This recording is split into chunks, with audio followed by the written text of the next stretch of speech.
গাছেতে ফুল ফুটিল হইয়া সারি যারা সবাই এলো আষাঢ়ি যারা সবাই তুমি কবে আসবে গো তুমি কবে আসবে গো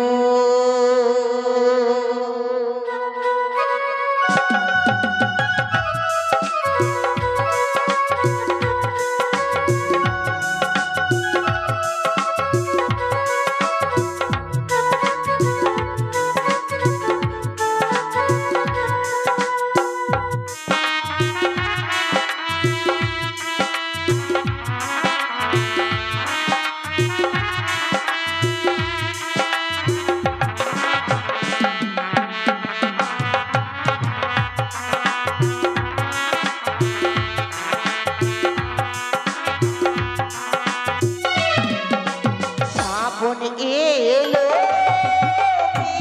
খনালো শ্রাবণ এলো খনালো সুন্দর গাছেতে ফুল ফুটিল আষাঢ়ি যারা সবাই এলো আষাঢ়ি যারা সবাই এলো তুমি কবে আসবে গো তুমি কবে আসবে গো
সুন্দর গাছেতে ফুল ফুটিল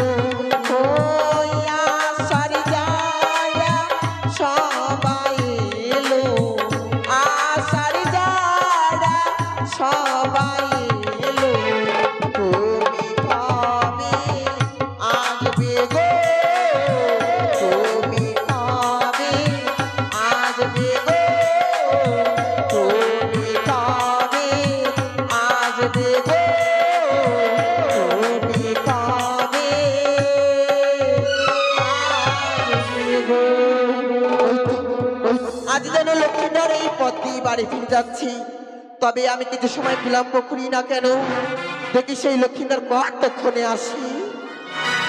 আর কিছুটা পথ গেলে আমি যেন ঠিক চম্পকনগরী রাজপ্রাসাদে পদার্পণ করবো।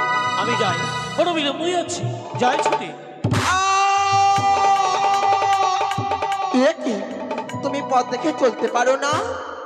তার আগে আমি তোমায় জিজ্ঞেস করতে চাই, তুমি যেন হন্তদন্ত হয়ে ছুটে এসে আমায় ধাক্কা দিয়ে বলছো নাকি আমি পথ দেখে চলতে পারি না? এ কি বলছো যুবক? আজ তুমি আমায় ধাক্কা মেরি, আবার বলছো নাকি আমি তোমায় ধাক্কা মেরেছি? না না না না না, জেনে শুনে কখনো আমি অপরাধ করতে পারি না। তুমি জেনে শুনে আমার গায়ে ধাক্কা দিয়েছো। বেশ বেশ, তবে বলছিলাম যুবক, তোমার কাছে আমি কিছু শুনতে পারি? ও, এটা মাঝে আবার জিজ্ঞাসা করছো আমার কাছে তুমি কিছু শুনতে চাইছো? সত্যি? বেশ বেশ, বিলম্ব নয়, অবিলম্বে প্রকাশ করো, আমার কি শুনতে চাইছো আমার কাছ থেকে? বলছিলাম তোমার নামখানি কি গো? ও, আমার নাম শ্রীমান দুর্লভ লক্ষ্মীন্দর। তুমি কোথায় গিয়েছিলে? আমি গিয়েছিলাম ওই চম্পকনগরী পাঠশালায় লেখাপড়া করার জন্য। তবে আমি বুঝেছি তোমাদের বাড়ি সেই চম্পলা নগরী।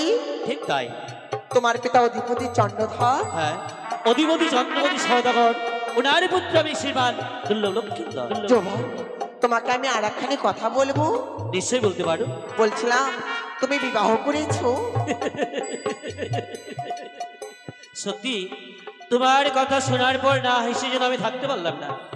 আচ্ছা বলো তো, বিয়ে কি গাছের ফল, বিয়ে কি নদীর জল, বিয়ে এমন কি বস্তু? সত্যি আমার জানা নেই। যদি তোমার জানা থাকে বিলম্ব নয়, অবিলম্বে বলো, বিয়ে এমন কি বস্তু? এ কি বলছো?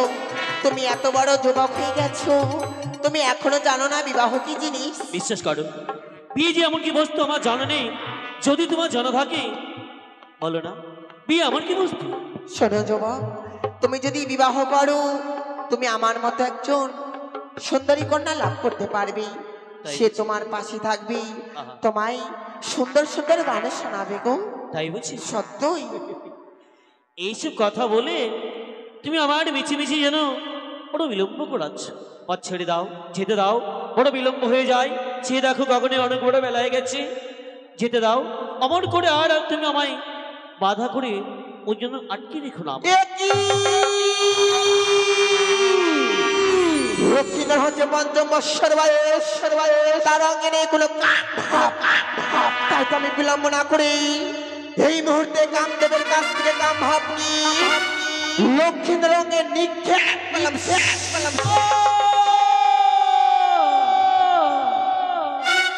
কি হলো আমার? কেন কেন যেন অমনি লাগে, মনে হয় আমার এই সারাঙ্গ যেন আগুন নেই যেন দাও দাও করে জ্বলে যাচ্ছে। আমি যেন কাম জ্বালায় জর্জরিত হয়ে যাচ্ছি, আমি যেন কামের জ্বালায় সইতে পারছি না। এই যে আমি তোমাকে বলছিলাম, সত্যি যেন মন চাই তোমার কাছে বারবার চলে যায়, মন চাই বারবার যেন তোমার কাছে কিছু আমি জিজ্ঞেস করি। শোনো, এই যে আমি বলছিলাম, সত্যি তুমি অপূর্ব।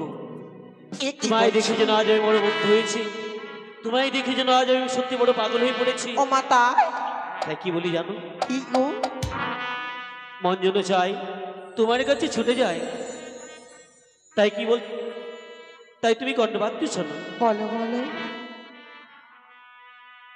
ও তুমি হাজার ফুলের মাঝে একটি গোলাপ, মাতা তুমি অনেক তারার মাঝে একটি চাঁদ, তুমি যে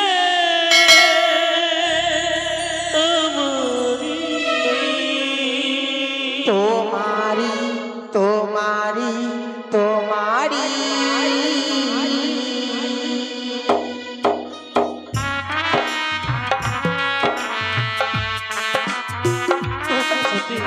আমি তোমায় দেখে বড় পাগল হয়ে পড়েছি। কি বলছো তুমি? এসো আমার কাছে, তুমি আমায় ধরে দাও।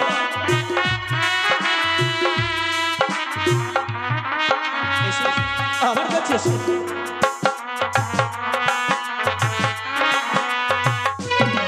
তুমি হাজার ফুলের মাঝে একটি গোলাপ, তুমি অনেক তারা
চাও তুমি যে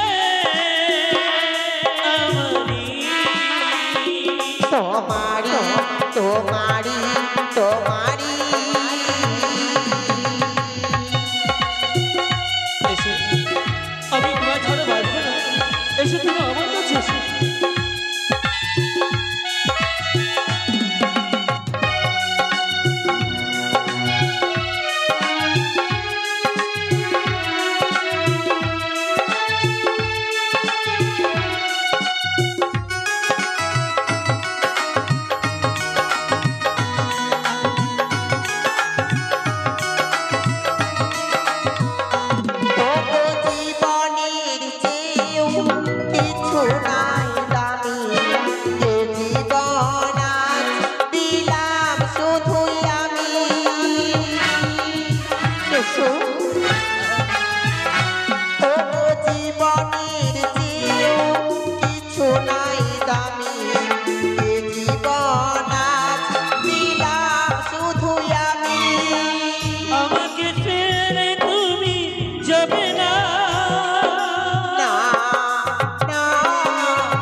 করে দূরে থেকো না এসো আমার বাহু ডোরে এসো আমার তাপিত প্রাণকে শীতল করো তোমায় ছাড়া যেন আমি প্রাণে আর বাঁচবো না অমন করে দূরে থেকো না এসো তুমি আমায় ধরো না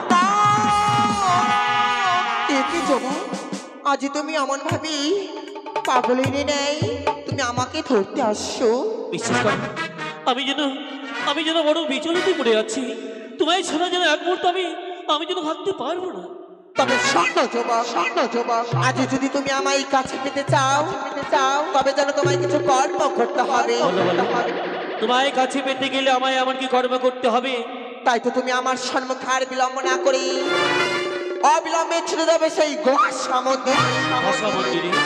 মন্দিরে প্রবেশ করে থাকবে যেই যাবে তার সঙ্গে দিন সত্যাবদ্ধ করে শুধুমাত্র এই বিবাহের কথা তুলে ধরবি তাকে নিশ্চয় তুমি আমাকে কাছে পাবে সত্যি বলছো হ্যাঁ বেশ এই মুহূর্তে তোমার কথা মতো ছুটে যাবো সেই চম্পকনগরের ওই আছে যে গোসা মন্দির ওই গোসা মন্দিরে আমি যেন প্রবেশ করবো তবে দেখো কথা দিলে তো আমি যতক্ষণ ফিরে আসবো না তাই তুমি এখান থেকে তুমি কোথাও যেন যাবে না কোথাও যেন আমি কোথাও যাব না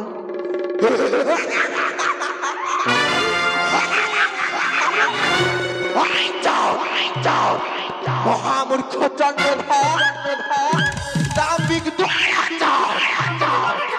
এবারে তোরে দেখবো তুই ভেবেছিলি তোর পুত্রকে উচ্চ শিক্ষায় শিক্ষিত করি তোর পুত্রকে তুই রাজার সিংহাসন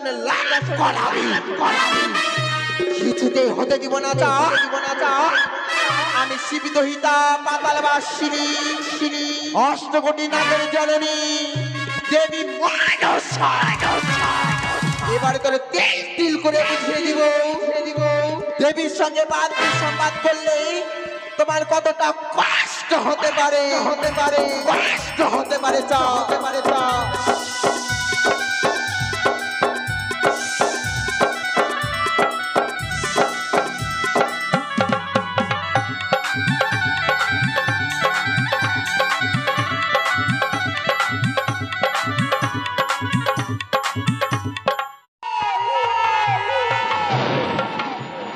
হে ভগবান, লেখায় আমার সকাল 10টার সময় স্কুলে গেছে, তাই অবসর হয়ে গেল।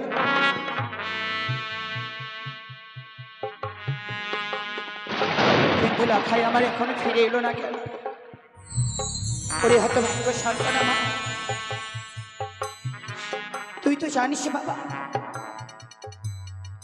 তোকে না দেখলে আমি এক মুহূর্তে স্থির হয়ে থাকতে পারি না। কেন রে হতভাগ্য সন্তান আমার, সবকিছু জানবার পরেও এমনি ভাবে এই হতভাগী মাকে দুঃখ দেবার জন্য কোথায় রয়েছিস? আয় না হেলা,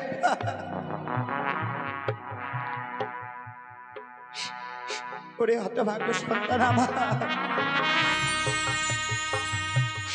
আরে কতক্ষণ পুত্র, আরে কতক্ষণ এমনি ভাবে সে বাকি ভরা দুঃখ নিয়ে তোর জন্য আমি প্রথমা নিচে থাকবো?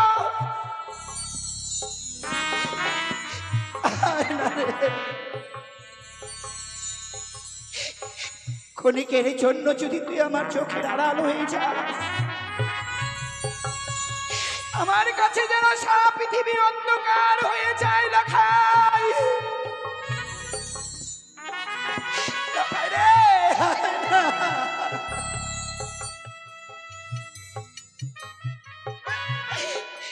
লেখাই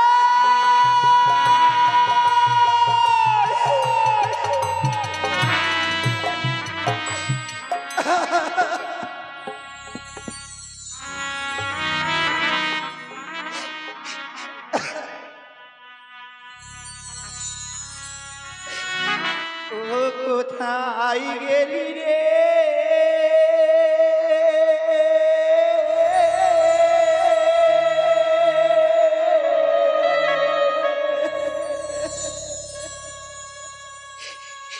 ওরে বামি লখা,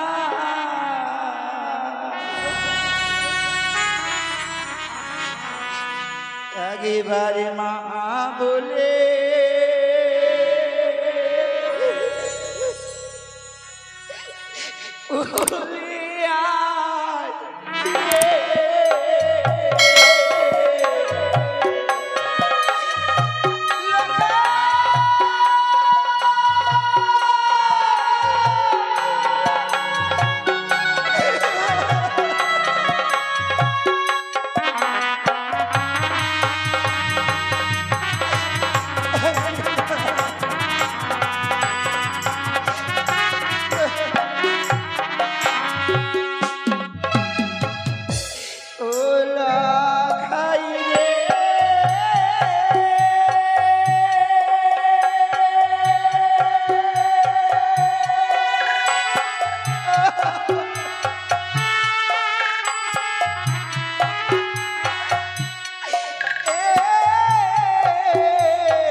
আয়ুরে দারুণ বিধি,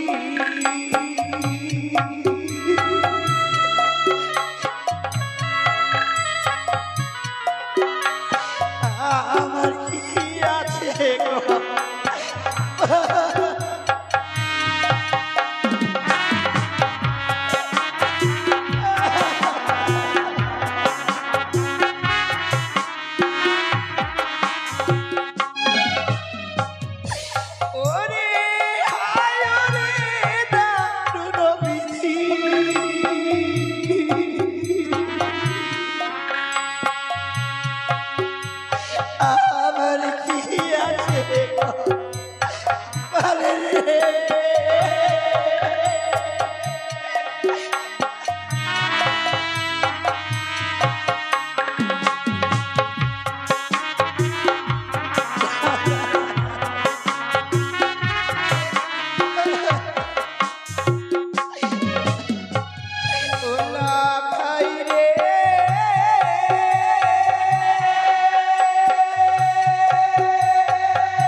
ওরে একে একে ছায় ফুল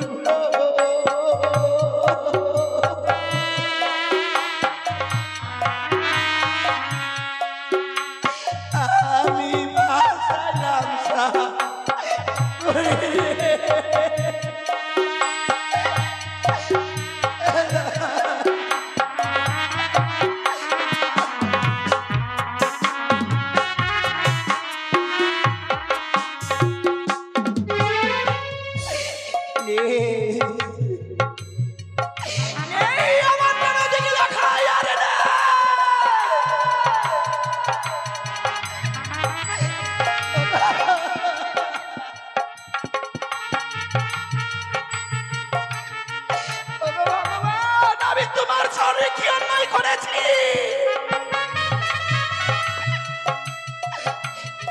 ছয়টি সন্তানকে হারাবার পর আমার হতভাগ্য লড়াইকে দিলে আমার এই হতভাগ্য সন্তানকে ফেলে দিলে।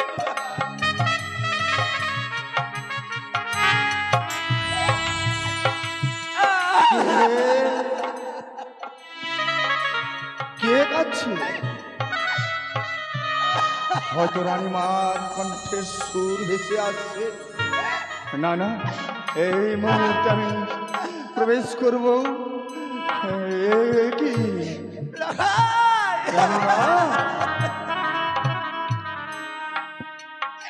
রানীমা? কাকা বাবু, কি রানীমা? দুই নয়ন ভরিয়ে যেন অশ্রু ঝরছে। এমন কি হয়েছে রানীমা? কাকা বাবু,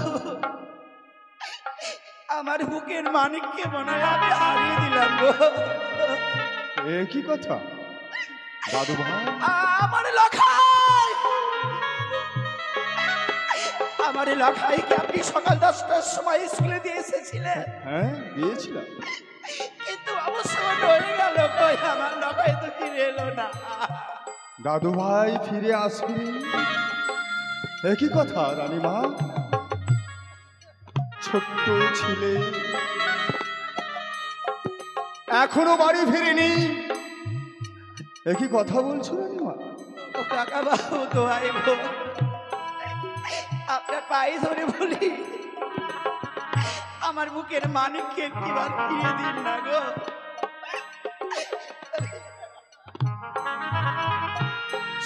ধৈর্য ধরো রানীমা, ধৈর্য ধরো। আমার দাদু ভাইকে যেমন করি হোক না কেন তন্ন তন্ন করে খুঁজে আমার দাদু ভাইকে নিয়ে আসবো। আপনি কিছুক্ষণ ভরসা করো আমার উপরে। আসুন কাকা বাবু, আমি এই মুহূর্তে যাব। দাদু ভাই, দাদু ভাই। সন্তান হারাবার যন্ত্রণা সব বাবা মায়েরা জানে না গো। যে বাবা মা সন্তানকে হারিয়েছে সেই বাবা মায়েরাই জানে সন্তান হারাবার সে কি যন্ত্রণা। আমি যে সন্তান হারা মা,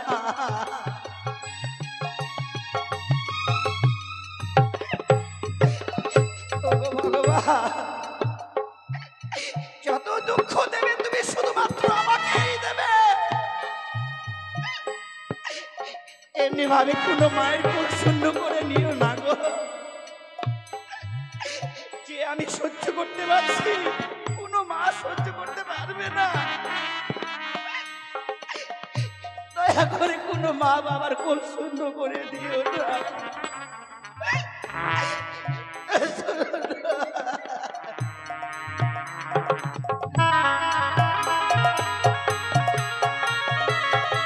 আমার যেন কিছু ভালো লাগে না, কি করি না করি আমি যেন ঠিক উপায় কিছু খুঁজে পাচ্ছি না।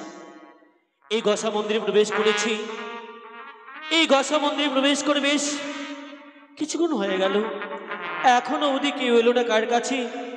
আমার এই সেই মনের মধ্যে সেই লুকোনো কথাগুলো আমি প্রকাশ করব তার নিকটে। দাদু ভাই, অমন করে ভেঙে বললে চলবে না, আমার এই গসা মন্দিরে থাকতেই হবে। দাদু ভাই, কোথাও পেলাম না আমার দাদু ভাইকে।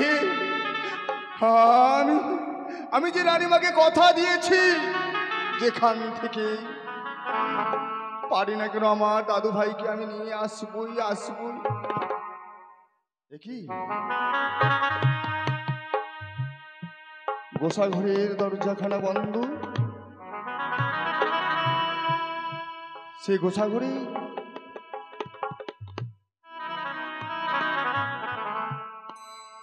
না দাদু ভাই রয়েছে গোসাঘরে।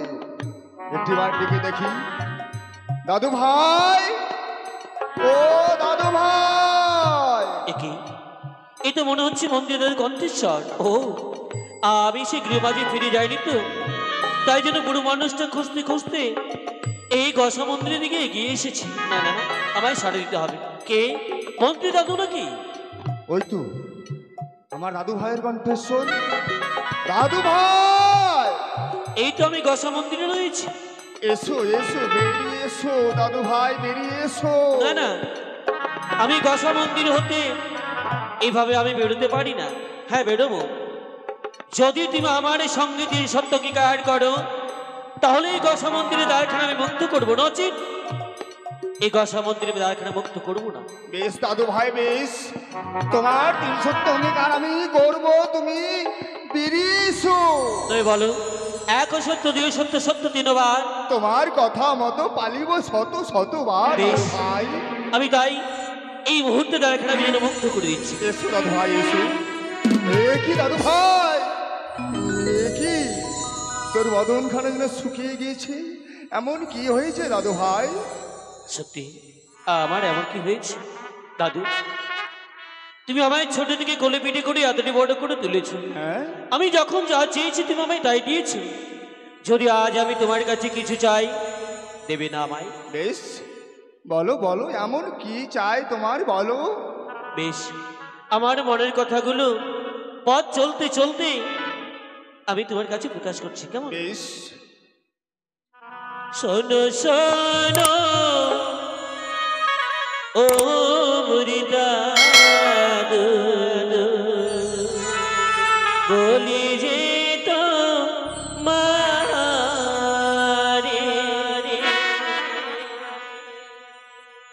শোনো শোনো ও মুরিদাদু, বলি যে তো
কি বলছিস দাদু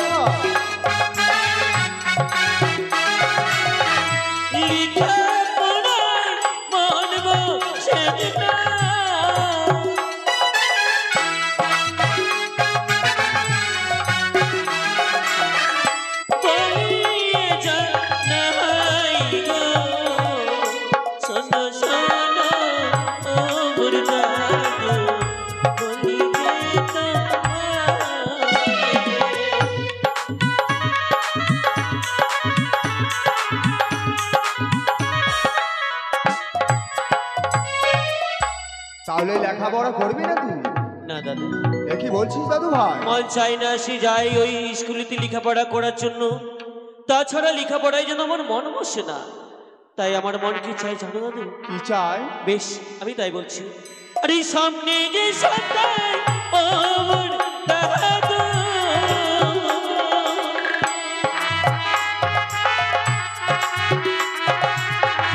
সামনে যে সন্তান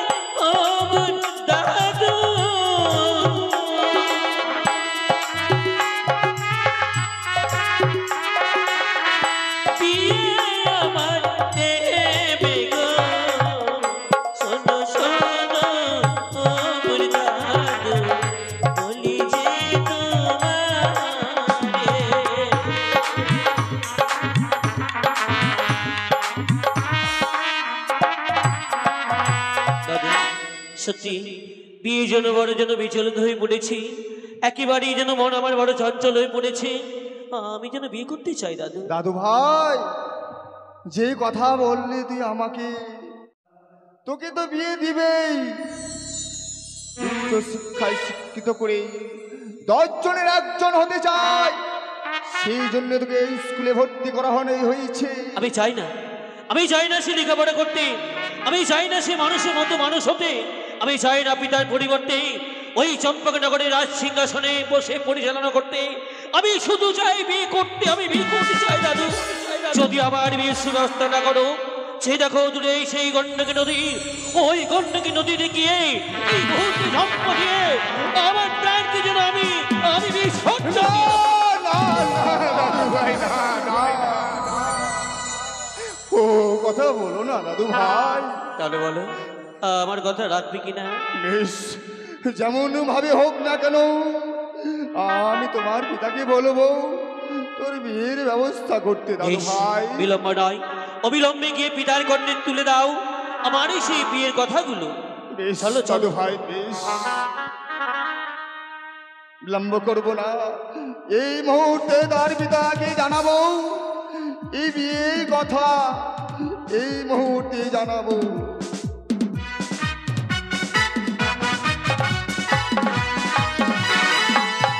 আজ আমার কি আনন্দ! পুত্র লক্ষ্মীন্দর পাঠশালায় লেখাপড়া করছে, সে একদিন উচ্চ শিক্ষায় শিক্ষিত হবে, আমারই অবর্তমানে রাজ সিংহাসনে বসে সে রাজ্য পরিচালনা করবে, আর তা দেখে গর্বে আমার বুকটা ভরে ভরে উঠবে। কিন্তু লক্ষ্মীন্দর সে কতদূর শিক্ষা অর্জন করেছে আমার তা জানা নেই। মন্ত্রী মহাশয় এলেই আমি সব ছেড়ে নেব। আমি এসেই পড়েছি মন্ত্রী মহাশয়। একই সদাগর মহাশয়, আপনি নিশ্চিন্ত ভাবে দাঁড়িয়ে রয়েছেন, আর এদিকে আমার দাদু ভাই ওই পাঠশালা হইতে বাড়ি ফিরেনি। আপনি কি জানেন না? জানেন না আমি যে ওই দাদু ভাইকে তন্ন তন্ন করে খুঁজে সে গোসাঘর থেকে ফিরিয়ে নিয়ে এসেছি। সদাগর মশাই, আপনি কি জানেন? আপনি লক্ষ্মীন্দরকে গোসাগর থেকে নিয়ে এসেছেন? হ্যাঁ, আপনি বলতে চাইছেন লক্ষ্মীন্দর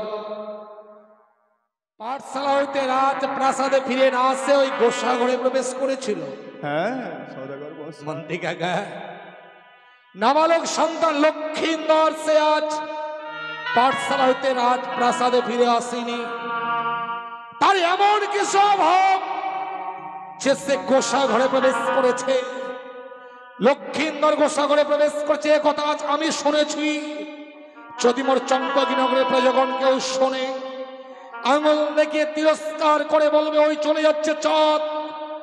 নিজের পুত্র লক্ষ্মীন্দরের অভাব মিটাতে পারেনি বলেই লক্ষ্মীন্দর গোসাঘরে প্রবেশ করেছে। লজ্জায় ঘৃণায় আমার উঁচু মস্তকটা নিচু হয়ে যাবে, আমার মান সম্মান পথের ধুলোয় ধূলিসাৎ হয়ে যাবে। বলুন তো মন্ত্রী কাকা, লক্ষ্মীন্দর এমন কিবা কারণে ওই গোসাঘরে প্রবেশ করেছে? বলবো সদাগর মশাই, বলবো। আমার দাদু ভাই সে গোসাঘরে প্রবেশ করেছে, লেখাপড়া করবে না, শিক্ষা অর্জন আর করতে চায় না, সে বিয়ের জন্য উন্মাদ হয়েছে। এ আপনি কি বলছেন? হ্যাঁ, লক্ষ্মীন্দর বিয়ের জন্য বিচলিত? লক্ষ্মীন্দর বিয়ে করতে চায়? হ্যাঁ সদাগর মশাই। মন্ত্রী কাকা, আপনিও আমার সঙ্গে রহস্য করছেন মন্ত্রী কাকা। আমি নাবালক সন্তান লক্ষ্মীন্দর, যার মুখ থেকে এখনো দুধের গন্ধ হয়নি, সে নাকি বিয়ের জন্য বিচলিত, আর সে কথা আমায় বিশ্বাস করতে হবে মন্ত্রী কাকা? আমি সত্যি বলছি, আমি মিথ্যা কথা বলি না, আমি সত্য যা বলেছি না সত্যই মন্ত্রী বলেছি। কাকা, আপনি মিথ্যে বলছেন, আপনি আমার সঙ্গে রহস্য করছেন। ভগবান, আমি কি করে যা বুঝাবো? আমি যা বলি সত্যই বলেছি, তবু বিশ্বাস করছে না। যদি বিয়ে না দাও, সে গঙ্গার জলে বিসর্জন দেবে, আর সে বাঁচতে চাইছে না। চুপ করো। লক্ষিন্দর বিয়ের জন্য বিচলিত হয়নি, লক্ষিন্দরের বিয়ে দেওয়ার জন্য আপনি বিচলিত হয়েছেন। আপনি চাইছেন আমি যেন লক্ষিন্দরের বিয়ে দিই। এর পূর্বে আপনার চুক্তি মতো আমি আমার 6 সন্তানের বিবাহ দিয়েছিলাম। আজ তাই বুঝি আমি আমার 6 সন্তানকে হারিয়েছি। আপনি চাইছেন লক্ষিন্দরের বিয়ে দিয়ে আমি যেন লক্ষিন্দরকে হারিয়ে ফেলি। আপনি একজন ঠক, একজন প্রতারক, আপনি একজন মিথ্যেবাদী। ঠক, প্রতারক, মিথ্যেবাদীর স্থান পবিত্র রাজপ্রাসাদে হতে পারে না। তাই আজ এই মুহূর্তে এই পবিত্র রাজপ্রাসাদ থেকে আপনি বেরিয়ে যান। বেশ, বেশ, আমি বেরিয়ে যাব। কি ভগবান, আমি যে সত্য বলেছি এই কথা বিশ্বাস হচ্ছে না। আমি এই পবিত্র রাজ সিংহাসন ছেড়ে এই মুহূর্তে বেরিয়ে যাব।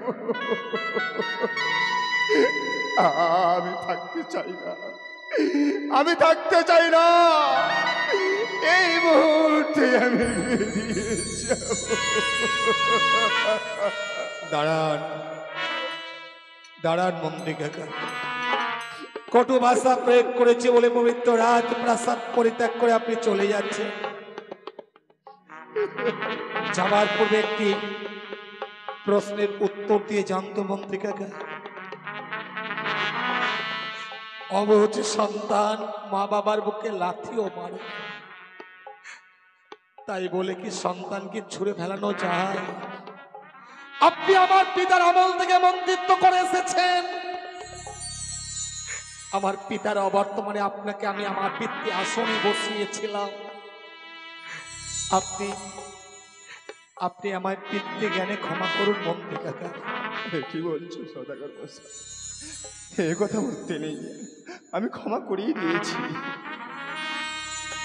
মন্ত্রী কাকা, লক্ষিন্দরের বিয়ের কথাটা শুনবার পর আমি কেন বিচলিত হয়েছিলাম আপনি জানেন? কেন? আপনি লক্ষিন্দরকে পাঠশালায় ভর্তি করে এসেছিলেন। লক্ষিন্দর প্রথম পাঠশালায় যেত আসতো। ও একদিন আদো আদো কণ্ঠেশ্বরে পাঠশালা হইতে ফিরে এসে আমার কাছে বলছে,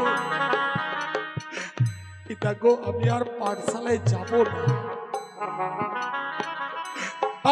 আমি জিজ্ঞাসা করেছিলাম, কেন রে? সবে মাত্র পাঠশালায় লেখাপড়া করবার বয়স,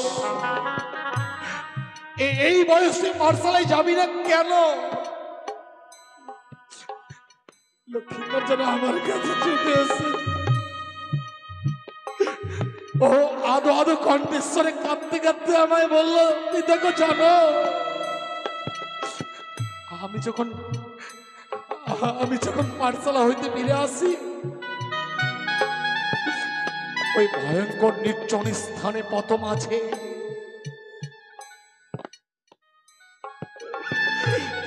ধাত্রী দুলালী মা আমায় বক্ষে জড়িয়ে ধরে কাঁদে। আমি জিজ্ঞাসা করেছিলাম, ধাত্রীমা তোমাকে বক্ষে জড়িয়ে ধরে কাঁদে? নিশ্চয় ধাত্রীমার কোনো লোভ লালসা রয়েছে। আমি আদেশ করলাম, ধাত্রীমাকে আনয়ন করো রাজপ্রাসাদে। ধাত্রীমাকে যখন আনয়ন করা হয়, আমি জিজ্ঞাসা করলাম, বলুন তো ধাত্রীমা, এমন কিবা অভিপ্রায় তুমি লক্ষ্মীন্দরকে পথমাঝে বক্ষে চড়িয়ে ধরে কাঁদো?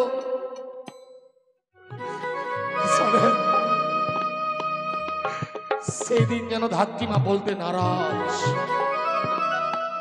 ধাত্রীমা যেন প্রকাশ করে আমার কাছে বলতে পারছে না। আমি ক্রোধে ব্যত্যাঘাতের আদেশ করলাম, ধাত্রীমাকে ব্যত্যাঘাত করো। আর যখন যখন ধাত্রীমাকে ব্যত্যাঘাত করা হয়, ধাত্রীমা যেন কাঁদতে কাঁদতে ধরার মুখে লুটিয়ে পড়ল। ধাত্রীমা কাঁদতে কাঁদতে আমার পা ছড়িয়ে ধরে উচ্চস্বরে আমার কাছে প্রকাশ করলো, জানেন সদাগর মহাশয়, দ্বাদশ বৎসরের মধ্যে লক্ষ্মীন্দরের বিবাহ দিলে নাকি বিবাহ নিশ্চিতে কালকে ওটি বিষধর সাপ লক্ষ্মীন্দরকে দংশন করবে। আর এই কথা বলতে বলতেই চোখের নিমিষে যেন ধাত্রীমা শিলায় পরিণত হল। যে শিলাস্তূপ এখনো রাখা জয় চণ্ডী মন্দিরের সম্মুখে, যতবার রাজকার্য সমর্পণ করে আমি ওই চণ্ডী মন্দিরের সম্মুখে গিয়ে দাঁড়াই, ওই ধাত্রীমা করুণ কণ্ঠে স্বর যেন আমার কর্ণে ভেসে আসে।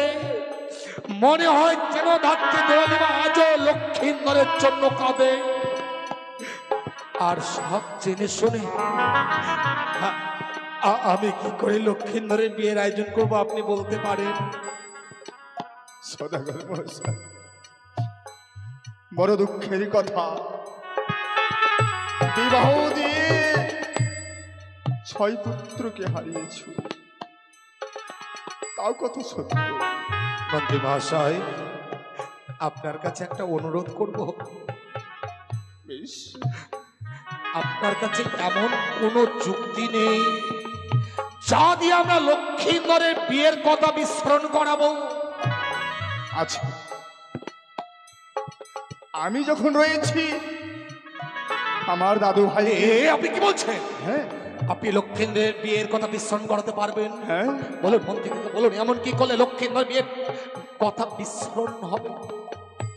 এই মুহূর্তে আমায় যেতে হবে উড়িষ্যার ওই কটক শহরে। উড়িষ্যার কটক শহর, সেখান থেকে যেমন ভাবেই হোক না কেন, যতই পয়সা লাগুক না কেন, নিয়ে আসবো গিরিবাস পায়রা। কিন্তু গিরিবাস পায়রা দিয়ে কি হবে মন্ত্রী মহাশয়? ওই গিরিবাস পায়রা দিয়ে আমার দাদু ভাইয়ের হাতে দেব, আর ওই গিরিবাস পায়রা নিয়ে ওই লক্ষ বাগানে খেলবে। আর ওই খেলতে খেলতে বিয়ের কথাটা ভুলিয়ে যাবে। আপনি কি বলছেন? হ্যাঁ, গিরিবাস পায়রা বেলে লক্ষ্মীন্দর বিয়ের কথা বিস্মরণ হবে? সত্যই যদি তাই হয়, তাহলে লক্ষ্মীন্দরের বিয়ের কথা বিস্মরণ করাবার জন্য, সেই গিরিবাস পায়রা আনয়ন করবার জন্য এই মুহূর্তে আপনি ছুটে যাবেন উড়িষ্যার কটক শহর।